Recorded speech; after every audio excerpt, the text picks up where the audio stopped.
Un equipo multidisciplinario altamente capacitado y equipamiento de última generación son la combinación para un diagnóstico preciso y confiable. Gestiona tu turno por WhatsApp al 261-557-3674. Fuesmed. Sabemos de lo que hablamos. Turnos por WhatsApp 261-557-3674.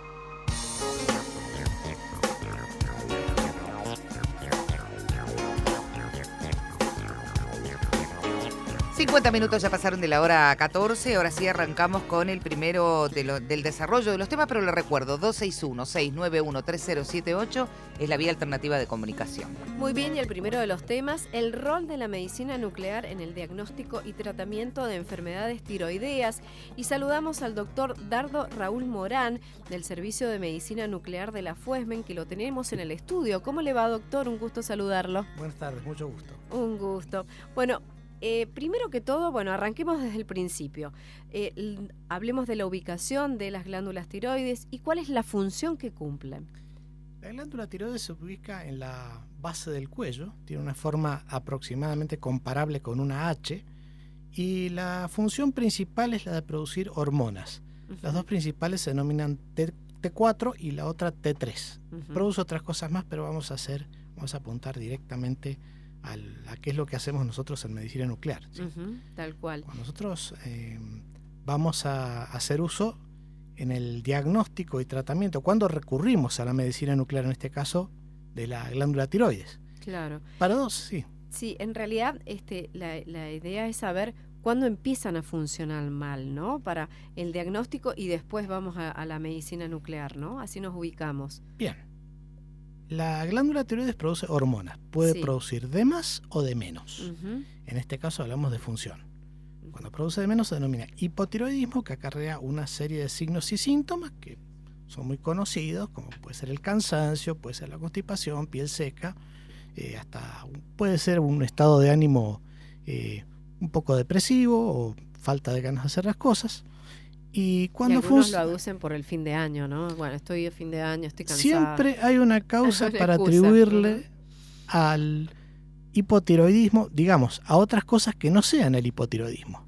De manera que este sería uno de los casos. Y la otra forma que se presentan las patologías tiroideas en funcionamiento es el hipertiroidismo, que es cuando la glándula produce de más hormona tiroidea. Y ahí es cuando vamos a hacer uso de la medicina nuclear, en este caso, cuando se trata de hipertiroidismo o de cáncer de tiroides. Bien, en este caso puntual, entonces, digo, después de que usted hizo esta diferenciación en este caso, del hipertiroidismo, ahí vamos con el rol de la medicina nuclear. Sí, específicamente. Cuando acudimos a la medicina nuclear, lo vamos a hacer por hipertiroidismo o por cáncer de tiroides. En el caso del hipertiroidismo, la glándula empieza a fabricar una mayor cantidad de hormonas tiroideas, produciendo estas un exceso de metabolismo que se va a traducir con diversos síntomas, como puede ser pérdida de peso, temblor de manos, taquicardia, puede haber gran nerviosismo, puede directamente causar insomnio, varias cosas que desconciertan a la paciente y empiezan a pedirse análisis y demás hasta que se llega a la conclusión por análisis que puede ser un hipertiroidismo o directamente lo mandan. Lo que se hace en este caso es, nosotros utilizamos en medicina nuclear básicamente dos materiales radioactivos, uno es el yodo 131 radioyodo y el otro en mucha menor medida el tecnesio, que es para ubicación. Básicamente utilizamos yodo 131. En este caso el diagnóstico lo que se hace es administrar una pequeña cantidad de yodo radioactivo y medir a las 24 o 48 horas de administrado con lo que se denomina brazo de captación y obtener una imagen de la glándula. Eso nos va a dar un parámetro de a qué porcentaje está funcionando la glándula. Tenemos un porcentaje que va en una escala, ¿sí? Que nosotros lo medimos. La clínica es soberana, por supuesto, pero a veces no se presenta con todos los síntomas, no se presenta el cuadro del libro. Es un estudio muy profundo el que se hace, porque se está viendo a la glándula. Se está viendo la glándula en su función, no en su resolución. La resolución, estamos hablando de detalles, que eso lo vamos a ver con ecografía, con otros métodos morfológicos. En este caso lo que vamos a ver es función, ¿sí? Vamos a saber cómo está llegando ese material a la glándula, en lo que se denomina el parénquima de la glándula, el tejido que conforma la glándula, y saber si está captando toda en su totalidad o alguna parte sí o alguna parte no. Pero principalmente a lo que apuntamos es saber ese porcentaje de captación de radioyodo que nos va a dar idea de su funcionamiento. Y para ello proceder al tratamiento, que sería administrar una dosis de radioyodo, se administra en forma bebible. El paciente tiene que cumplir un protocolo de aislamiento de 6 días, es muy sencillo, protocolo muy común, en el cual la función del tratamiento con radioyodo es la destrucción parcial de la glándula tiroides. Con posible pasaje al hipotiroidismo, nosotros lo hacemos en forma bajo cálculo de fórmula, que se denomina, no a veces en otros centros. Hay diferentes criterios. Nosotros utilizamos el sistema que es por captación de yodo, por una fórmula determinada, y administrar la dosis justa, la que consideramos que es justa. Doctor, para llegar a este tipo de diagnóstico y después este tratamiento, ¿es muy común que se vea aquí en Mendoza esto? Bueno, Mendoza es una zona muy particular, siendo que tiene un antecedente de haber sido una zona endémica, así como Salta. Por ejemplo, esta zona se asentaron los huarpes. Huarpes significa tranquilo, porque había poco consumo de yodo. Por lo tanto, en la década del 50, la mitad de la población padecía de bocio y de hipotiroidismo. Después de la ley, el bocio, que es el agrandamiento de la glándula tiroides. Ahora, ¿en dónde aparece el hipertiroidismo? El hipertiroidismo, la raíz del hipertiroidismo es el estrés. Y a veces es cuando hay estrés generalizado.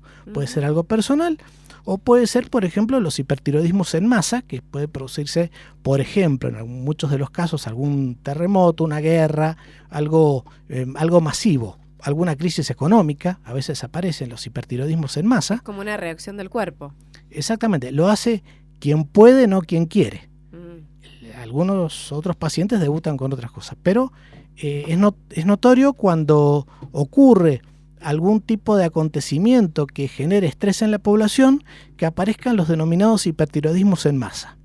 En ese caso, bueno, lo que vamos al tratamiento es a la destrucción parcial de la glándula con reposo del paciente. Hay una serie de indicaciones que se le dan, sobre todo tranquilidad, que darle alguna medicación coadyuvante para, por ejemplo, corticoides a bajas dosis para evitar el exoftalmo, que es la salida de los ojos.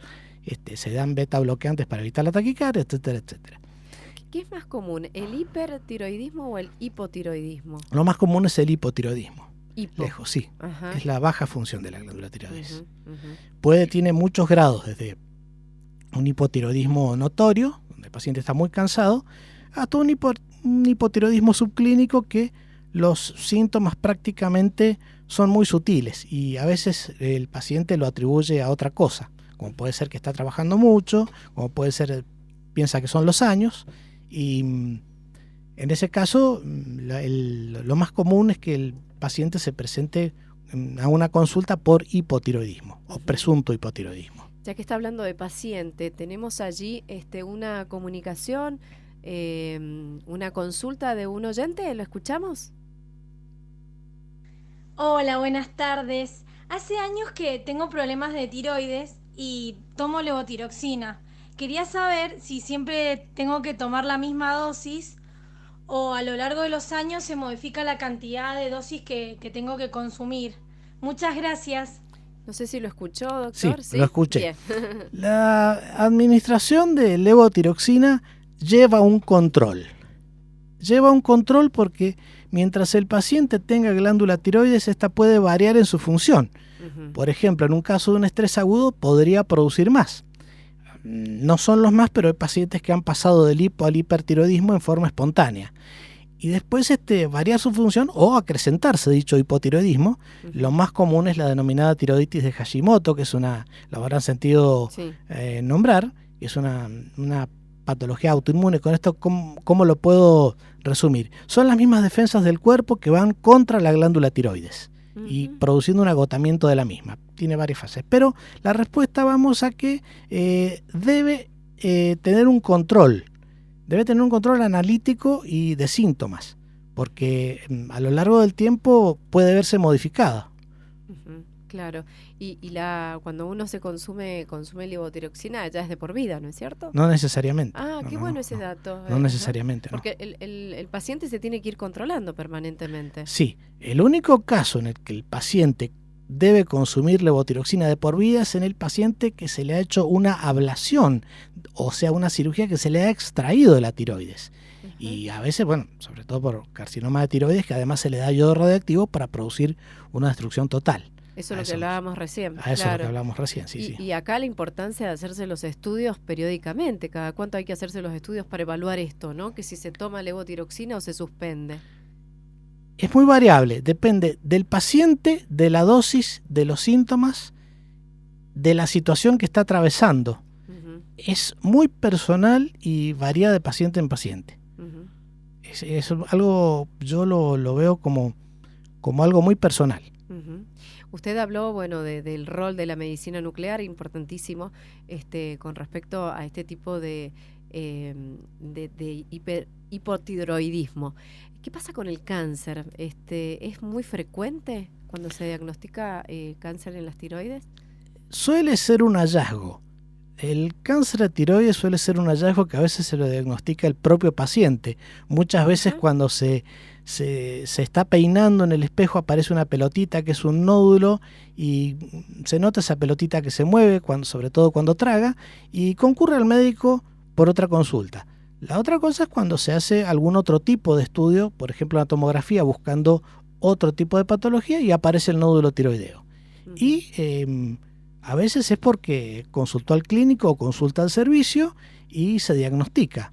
Entonces eso se debe operar, se debe hacer la exéresis o extracción de la glándula tiroides y posteriormente un tratamiento complementario, que ahí es donde vamos a hacer uso de la medicina nuclear, donde se le tiene que suministrar una cantidad de radioyodo determinada para lo que no sacó el bisturí, lo tiene que destruir el yodo radioactivo, ¿sí? Y a posteriori de eso conlleva a hacer una imagen que se denomina gammagrafía, que se hace con un equipo que se denomina cámara gamma. Es un scan, o sea, es un barrido de cuerpo completo donde se ve si hay tejido tiroideo que esté fuera del área de la glándula tiroides. Digo, la paciente se salva sacando ese nódulo y después haciendo este tratamiento en medicina nuclear. La mayor parte de los pacientes andan muy bien. Andan muy bien. Que es muy raro, depende del tipo de cáncer de tiroides. Raras veces aparece un tipo de células que no captan radioyodo, que es cáncer de tiroides, que por ejemplo un carcinoma indiferenciado. Pero hay otros tipos de tratamientos que no son de medicina nuclear, y que se pueden hacer a nivel oncológico y sobrellevar la situación. También es algo muy personal. Sabemos que las glándulas tiroides tienen una función muy importante. Después, ¿cómo se reemplaza esa función? Bien, los tratamientos sustitutivos existen, como lo es la levotiroxina sintética, que es, y la triyodotironina, que es lo mismo que produce la glándula tiroides, pero hecho comprimidos. Anteriormente, cuando esto no existía, cuando no existían los laboratorios de la levotiroxina sintética, se daba glándula de mono, de cerdo disecada, molida y hecha comprimidos. Eso no tenía dosis y no tenía y tenía impurezas. Era el único recurso que había para tratar un hipotiroidismo. ¿Y por qué es más frecuente en las mujeres que en los varones? No les sabría decir. Son hallazgos. Son hallazgos. Son estadísticas. Claro. Son estadísticas. ¿Tiene que ver una cuestión hormonal o no? De hecho son hormonas. Pero son hallazgos que son estadísticos. Bien. Claudia tiene una consulta. Sí, le hago una consulta. ¿Cómo le va? Si una persona está tomando la cantidad el porcentaje que se necesita de levotiroxina y de repente por una cuestión de cansancio uno empieza a sentir esos síntomas, caída de cabello y demás, y ante un análisis resulta que sigue estando muy alto el nivel, muy por encima de lo que debería, ¿qué es lo que se recomienda hacer? Hay que ver el nivel de qué es lo que estamos hablando, si es un nivel de tirotrofina o de tiroxina en sangre. Lo primero que yo hago es repetir un análisis y si no se logra, si interpreto que si lo que no baja es la tirotrofina, lo que se puede hacer es incrementar la dosis o suplementarla con liotironina o con triiodotironina.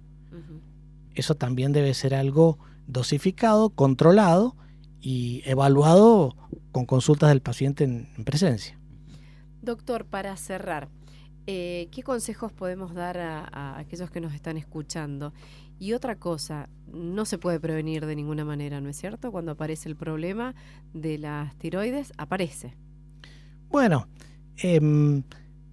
lo que puedo recomendar es sobre todo en los niños. En el adulto va a notar el cansancio, pero el niño, ¿por qué hago hincapié en esto? Porque el niño depende de los padres y del médico. A veces el niño debuta, está cursando la escuela y es el típico niño tildado de vago o el niño que no rinde bien. Entonces ese chico empiezan a mandarlo al psicólogo, está bien, por supuesto, pero para prevenir, contemplar sobre todo en la población juvenil que es dependiente de sus papás y que le hagan un control hormonal, porque eso puede determinar el futuro del niño. Bien, bien. Bueno, doctor, muchísimas gracias. No hay de qué, muchas gracias a ustedes. ¿Para agregar? ¿O estamos ya con todas las consultas? Estoy a disposición. Bueno, doctor, lo encontramos entonces en la Fuesmen. Ahí Así es, Garibaldi 405. En el servicio de medicina nuclear. Gracias, Que esté muy bien, gracias. Un gustazo gracias a tenerlo ustedes. Acá. Muy chau, bien. chau. Hasta luego. Escuchábamos entonces al doctor Dardo Raúl Morán del Servicio de Medicina Nuclear de la FUESMEN.